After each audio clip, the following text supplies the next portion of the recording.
I'm going to do a little bit of an animation demonstration to show you how you can take this really nice design that Jordan's done and just show you like a little bit of how you can take an object like this and just give it a little bit of life and might help with the animation of the titles coming in as well.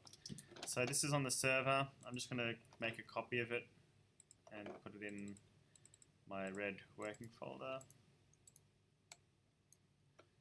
Let's call this leave demo. And then just put that in there. I'm going to put that into After Effects. Again, editable layer styles, composition, retain layer size, and just put that up here. Yeah, cool. So, in fact, well, before I do that, I really need to. The key to animating, as you've probably learnt from doing your 2D animations before, is that you need to be able to have the maximum amount of freedom. It is actually important sometimes to separate your layers. So as you can see here, here's your leaves. You could potentially do a basic animation with this without separating the leaves, but by separating the leaves you can actually make them grow independently, float down independently, and move around independently. What do you guys want to do? Do you want to maybe show you, I can maybe show you something a bit more basic first, using the Puppet Warp tool. Have you guys been showing the Puppet Warp tool before? So obviously, like in terms of animating everything else, that's still the same. I might just do a very quick, simple animation along the lines of what I've shown you before. So I'm just going to select all my layers, hit P for position, turn on the stopwatch, and now I can actually just animate them all on individually. So maybe that can sort of just slide in there. That can come from there. Maybe that can come from there. That can come from there. That can come from there. And maybe this can do something interesting like kind of grow or already be there, and just as the kind of layers hit it, it can sort of do a little bit of a rustle. So at the moment everything's coming in like that. Pretty simple. I'm just going to turn all of those ending keyframes to easy ease type keyframes, so they come to a more natural, kind of gentler stop like that. But yeah, as I was saying, maybe we could make the leaves kind of rustle a bit as the text comes to a stop. I'm just going to maybe just hide my foreground layers for the time being. So as we established, there's the leaves there. I'm just going to select those layers and just make them invisible. But just knowing that at 1 second is when my animation needs to come to a kind of almost to a finish. So yeah, let's have a look at this Puppet Warp tool. It's pretty cool. What it does is allows you to put these little pins. Oh, not that one, sorry. It's this one here, Puppet Pin Tool. Basically what you need to do is kind of set it up first. So you basically put these little pins on your layers.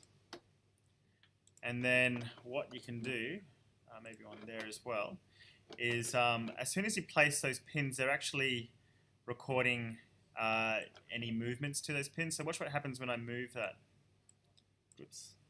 You can see how it's actually warping the leaves and how quick and easy that was. I'm doing this without actually separating my layers. And obviously if I zoom in to my timeline, I can sort of see what's happening. Maybe it could just sort of swing this way. It doesn't really matter. It's just about kind of creating a bit of randomized movement. It sort of can just sort of flutter about, and then a few frames later it can sort of come to a stop.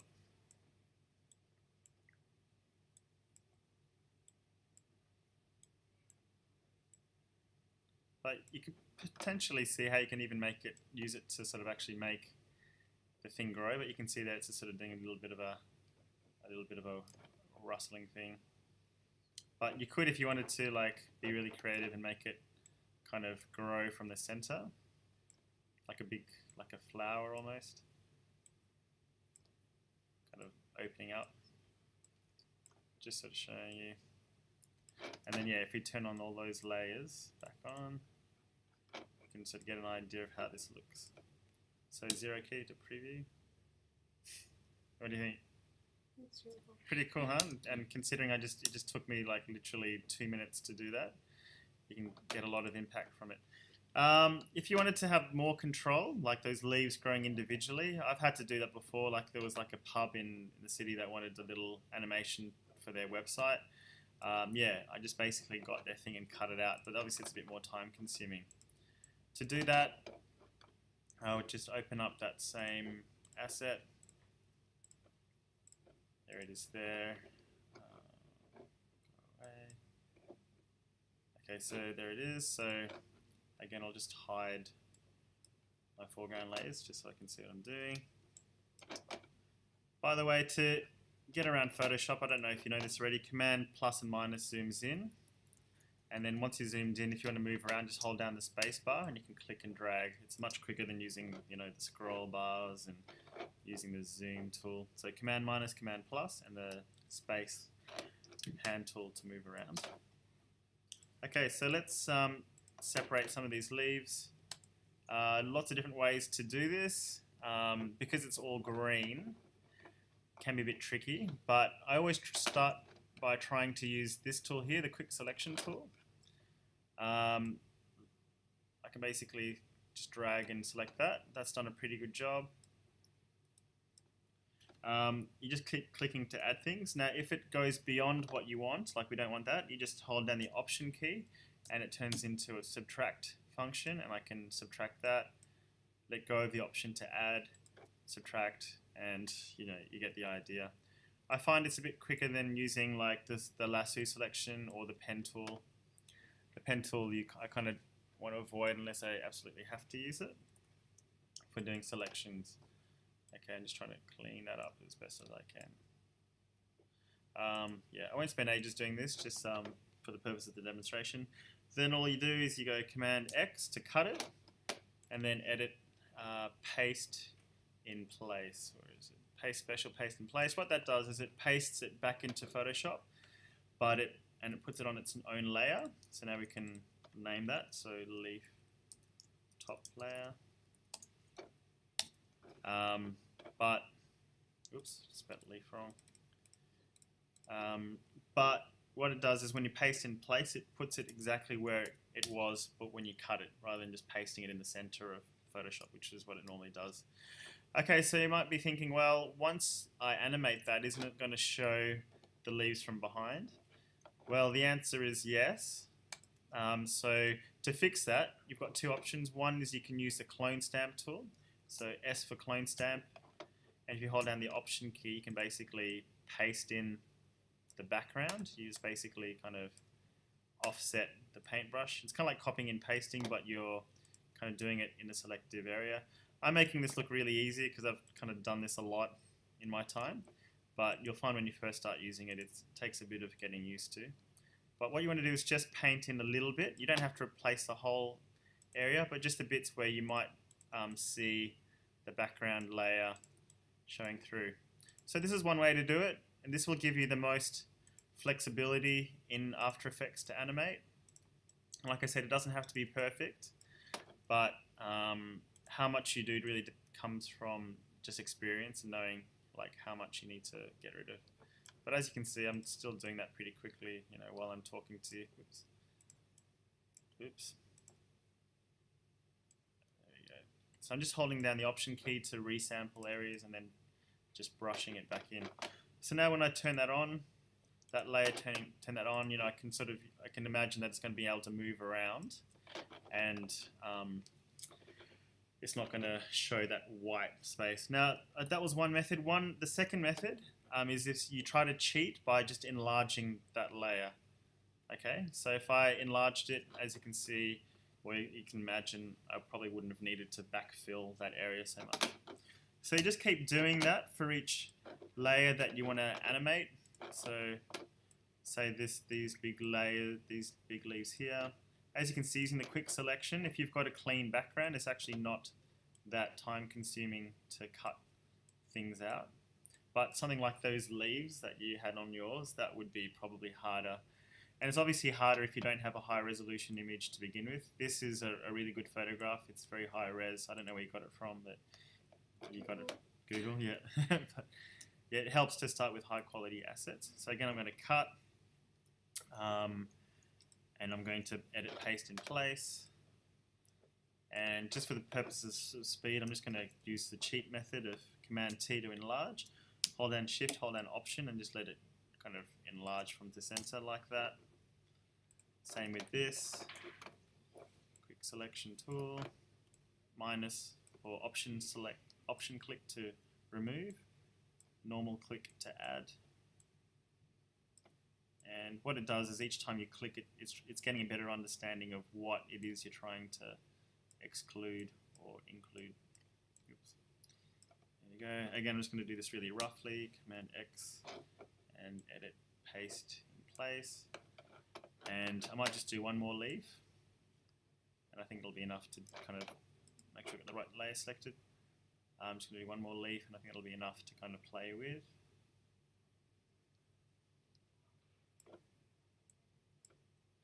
Option click to remove that. Now this one is tricky because it is sitting behind this foreground leaf, but if you make sure that that's bigger in the final thing, then you're fine. By the way, a lot of people use this technique to bring photos to life, like with say archival photos, like war documentaries. Like I've often seen them use this technique. Again, it takes a bit of time to set up, but the actual animation you'll see is very quick. Command Shift D, by the way, is paste in place. I reckon that'll do for now. Let's name these leaf 1, leaf 2, leaf 3, and then let's call this base leaves. Okay, save that. Actually, I probably should turn these layers back on.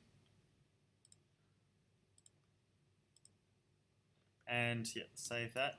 Now with After Effects, if you're adding layers, see that? Like when I actually edited the layer, the original one automatically updated, but because I'm adding layers, I actually need to start the process again. So from that point of view, it's actually a good idea to do any cutting out and that sort of thing in Photoshop before you bring it into After Effects. Otherwise, you've got to bring in the layers manually. It's a bit of a pain. So it's better to kind of prepare your file properly first.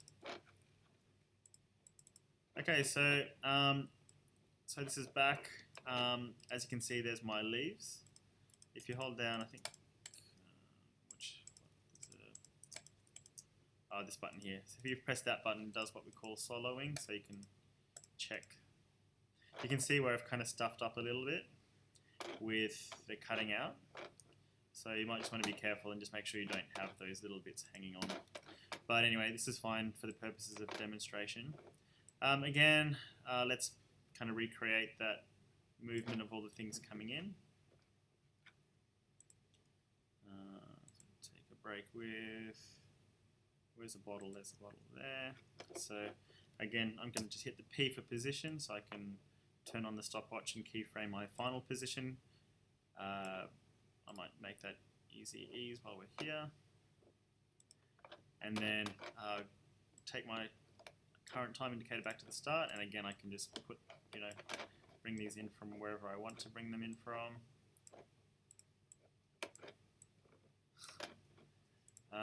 And then, as it comes in, I might just make...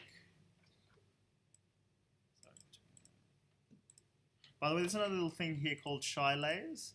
If you turn these on for the layers that you want to be able to easily hide, you can just press this button and it just sort of hides them from your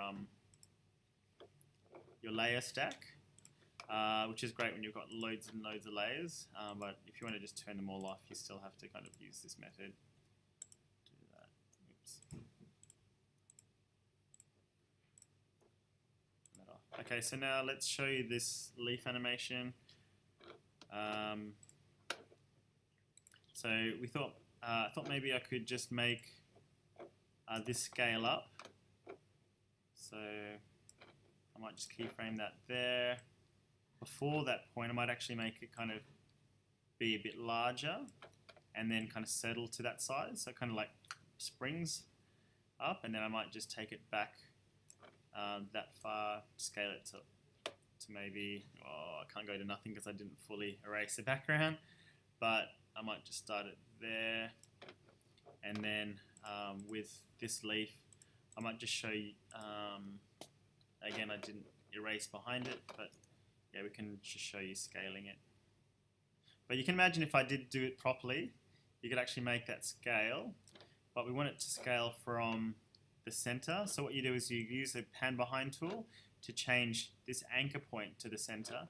So now when it scales, it actually grows from the center of the plant. Do you see? And again, if I had bothered to do this properly, you could basically make the thing grow from the center over a period of time. But since I've kind of been a bit lazy and only done it a little bit, let's just kind of do just a tiny bit of a growth from here. Again, make sure that the stopwatch is on, and maybe just go a little bit past it. Maybe bring that in.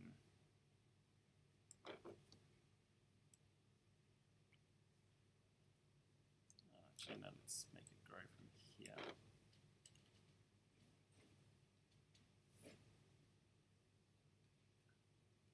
I probably need to cheat with just doing a bit of position to kind of move it back in. Oh, sorry. Yeah. So now the scale, kind of just makes it grow outwards like that. So maybe let's just give it a bit of a growth spurt. So it basically goes from that to that. And something's going on with my top leaf. Yeah, it's going through. I've actually gone into negative values, so it's actually going via 0 and then back up again. So let's just start it at that size, and it just sort of grows like that. Yeah, it's working fine. Yeah, no, all good. No. So yeah, that's one leaf. You can just, and you can obviously play with the timing of it, so that maybe it scales a little bit later or earlier than the middle one.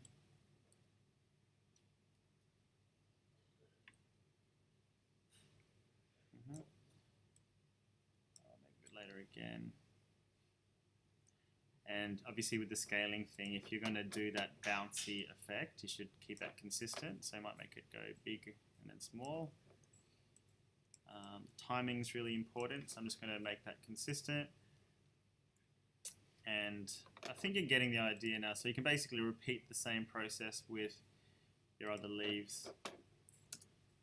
Scale. Move my anchor point into here. And then give it a bit of time, let it scale up. And then cheat the position in a bit. I'm just dragging my values here. And then scale.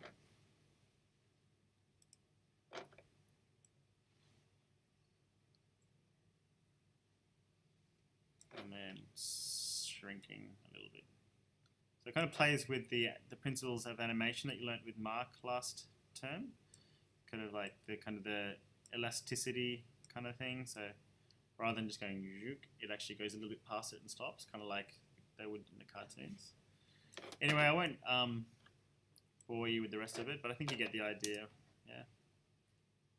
So again, if I'd probably bothered to fix the background properly, you can do that. But probably the puppet warp was the easier and quicker way to do it.